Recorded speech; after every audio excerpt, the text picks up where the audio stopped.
جب نجات کا کام ہو رہا تھا تو خدا باپ اور مسیح ایک ساتھ تھے۔ مسیح اپنے شاگردوں کو بولنے کو لگے، وہ گھڑی آ گئی ہے، بلکہ آ پہنچی ہے کہ تم لوگاں سب چھوڑ کے اپنے اپنے گھر چلے جائیں گے اور میرے کو اکیلا چھوڑ دیں گے، تو بھی میں اکیلا نہیں ہوں، کئی کو بولے تو باپ میرے ساتھ ہے۔ تو جب نجات کا کام ہو رہا تھا تو خدا یسوع مسیح کے ساتھ تھا۔ کرنتیوں کے دوسرے خط میں خدا کا کلام بتاتا ہے کہ خدا مسیح میں ہو کے اپنے ساتھ دنیا کا میل ملاپ کر لیا۔ آیت 5 اور 6 میں خدا کا حکم یہ تھا کہ بنی اسرائیل کی جماعت سے خطا کی قربانی کے لیے 2 بکرے اور سوختنی قربانی کے لیے 1 مینڈا لانا، اور ہارون خطا کی قربانی کے بچھڑے کو جو اس کی طرف سے ہے گزران کے اپنے اور اپنے گھر کے لیے کفارہ دینا۔ تو یہاں جو ہے ہارون کے لیے تیاری تھی قربانی دینے کے لیے۔ ہارون خطا کی قربانی اپنے خود کے لیے دیے اور اپنے گھرانے کے لیے دیے، اور ہو سکتا ہے کہ ساری لاوی کے قبیلے کے لیے دی ہوں گے، مگر یہ چیز یسوع مسیح میں لاگو نہیں ہوتی۔ ان میں کوئی گناہ نہیں تھا، انہوں بے گناہ تھے، انہوں اپنے لیے صلیب پہ اپنی جان نہیں دیے۔ یاد رکھو، انہوں اپنے لیے اپنی جان نہیں دیے، بلکہ آپ کے لیے اور میرے لیے دیے۔ مگر ہارون کو سب سے پہلے اپنے لیے قربانی دینا پڑا، اور اس کے بعد انہوں سارے لوگوں کے لیے قربانی دے سکتے تھے۔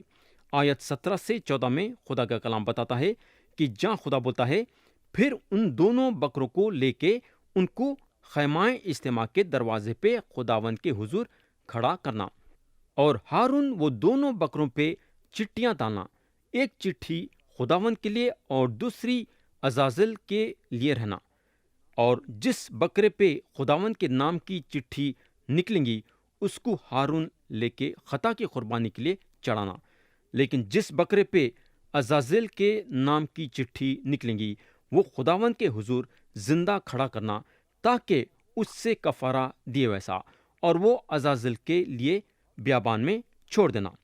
اور ہارون خطا کی قربانی کے بچھڑے کو جو اس کی طرف سے ہے آگ لے کے آ کے اپنے اور اپنے گھر کے لیے کفارہ دینا، اور وہ بچھڑے کو جو اس کی طرف سے خطا کی قربانی کے لیے ہے ذبح کرنا، اور وہ ایک باخوردان کو لینا جس میں خداوند کے مذبح پہ آگ کے انگارے بھرے ہوئے ہیں، اور اپنی مٹھیاں باریک خوشبودار باخور بھر لینا اور اس کو پردے کے اندر لانا، اور وہ باخور کو خداوند کے حضور آگ میں ڈالنا، تاکہ باخور کا دھواں سرپوش کو جو شہادت کے صندوق کے اوپر ہے چھپ گئے ویسا، تاکہ وہ ہلاک نہیں ہوئے ویسا۔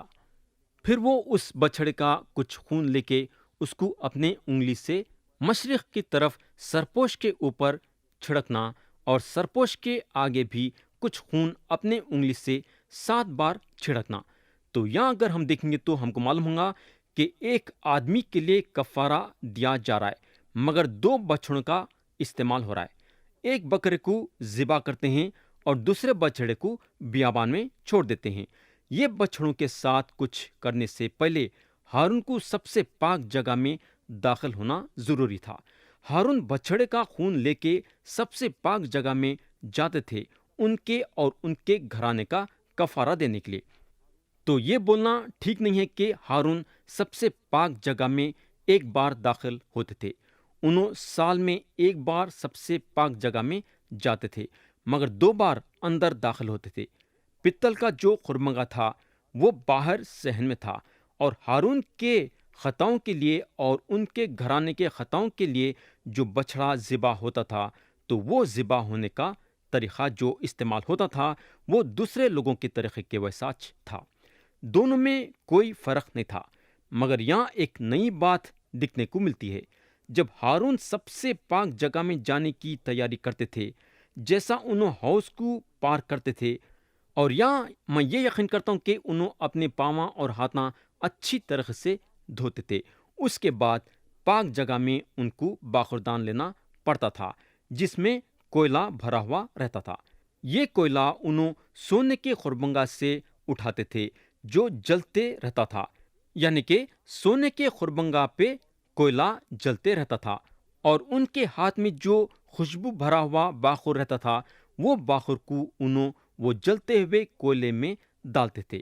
جب انہوں پردہ ہٹا کے سب سے پاک جگہ میں داخل ہوتے تھے تو وہ جو باخور میں سے دھواں نکلتا تھا، سب سے پاک جگہ وہ دھواں سے بھر جاتا تھا، اور صندوق اور سرپوش سب سے پاک جگہ میں رہتے تھے۔ تو یہاں ہارون بچھڑے کا خون جو باسن میں ڈال کے لاتے تھے، وہ خون کے اندر اپنی انگلی ڈبا کے وہ سرپوش کے سامنے 7 مرتبہ چھڑکتے تھے۔ 7 بار چھڑکنے کا مطلب یہ ہوتا تھا کہ کفارہ مکمل ہوا ہے۔ میں یقین کرتا ہوں کہ کاہنوں کے لیے یہ دن ایک زبردست دن تھا ہوگا۔ کفارہ بہت ہی اہمیت کے ساتھ دینا پڑتا تھا، نہیں تو جان پہ بات آ سکتی۔ غلطی ہوئی سمجھو تو موت آ گئی ہے سمجھو۔ میں یقین کرتا ہوں کہ جب کاہن لوگاں سب سے پاک جگہ میں داخل ہوتے تھے تو ڈرے ہوئے رہتے تھے ہوں گے۔ کئی کو بولے تو ان کی ایک غلطی ان کو موت کے گھاٹ اتار سکتی۔ جہاں تک میرے کو معلوم ہے، کوئی بھی سردار کاہن سب سے پاک جگہ میں مرا نہیں ہوا ہے۔ صرف 2 لوگ جو مرے وہ تھے ندب اور ابیہو۔ ہم کو معلوم ہونا چاہیے کہ ہمارے خاطر مسیح کو صلیب پہ گناہ بنایا گیا، اور مسیح صلیب پہ اپنی جان دیے اور اپنا پاک خون آسمان میں لے کے گئے، جو خدا کے سب سے پاک جگہ ہے، اور یہ خون خدا کے سامنے پیش کرے۔ تو اب جو آسمان میں تخت ہے وہ آپ کے لیے اور میرے لیے سرپوش ہے۔ یہ سارے باتاں ہم عبرانیوں کے خط میں دیکھیں گے۔ میرے بھائی، ہارون ڈرتے اور کانپتے ہوئے خدا کے سب سے پاک جگہ میں داخل ہوتے تھے، مگر عبرانیوں کے خط کے مطابق ہم خدا کے پاس دلیری کے ساتھ آ سکتے ہیں۔ ہارون جو سال میں ایک بار سب سے پاک جگہ میں داخل ہوتے تھے، ہم کو سال میں ایک بار خدا کے پاس آنا نہیں ہے، بلکہ خدا ہمارے لیے اس کا دربار کھول دیا ہے کہ ہم دن میں کتنے کی مرتبہ آ سکتے ہیں، اور آزادی کے ساتھ آ سکتے ہیں، اور کبھی بھی آ سکتے ہیں، اور خدا ہمیشہ ہمارے سامنے موجود ہے ہمارے دعا کو سننے کے لیے۔ میرے بھائی، مسیح جو ہمارے سردار کاہن ہیں، اپنا پاک خون لے کے اور خوشبودار باخور لے کے آسمان میں سب سے پاک جگہ میں داخل ہو گئے، اور آج انہوں خدا کے سیدھے ہاتھ کی طرف بیٹھے ہیں، آپ کے اور میرے لیے دعا کرتے ہوئے۔ تو ہارون جب اپنے اور اپنے خطا کی قربانی دیتے تھے تو لوگوں کے لیے سب سے پاک جگہ میں پھر سے داخل ہوتے تھے۔ آیت 15 سے 19 میں خدا کا کلام بتاتا ہے، جہاں خدا بولتا ہے، پھر وہ خطا کی قربانی کے وہ بکرے کو ذبح کرنا جو جماعت کے طرف سے ہے، اور اس کے خون کو پردے کے اندر لا کے جو کچھ اس سے بچھڑے کے خون سے کرا تھا، وہ اس سے بھی کرنا، اور اس کو سرپوش کے اوپر اور اس کے سامنے چھڑکنا، اور بنی اسرائیل کی ساری نجاستوں اور گناہوں اور خطاؤں کے وجہ سے سب سے پاک جگہ کے لیے کفارہ دینا، اور ایسا وہ خیمہ اجتماع کے لیے بھی کرنا جو ان کے ساتھ ان کی نجاستوں کے درمیان رہتے ہیں۔ اور جب وہ کفارے دینے کے لیے سب سے پاک جگہ کے اندر جائیں گے، تو جب تک وہ اپنے اور اپنے گھرانے اور بنی اسرائیل کی ساری جماعت کے لیے کفارہ دے کے باہر نہیں آ جاتے، اس وقت تک کوئی آدمی خیمہ اجتماع کے اندر نہیں رہنا۔ پھر وہ نکل کے وہ مذبح کے پاس جو خداوند کے حضور ہے جانا، اور اس کے لیے کفارہ دینا، اور وہ بچھڑے اور بکرے کا تھوڑا تھوڑا سا خون لے کے مذبح کے سنگوں پہ چوطرف لگانا، اور کچھ خون اس کے اوپر 7 بار اپنے انگلی سے چھڑکنا، اور اس کو بنی اسرائیل کے نجاستوں سے پاک اور مقدس کرنا۔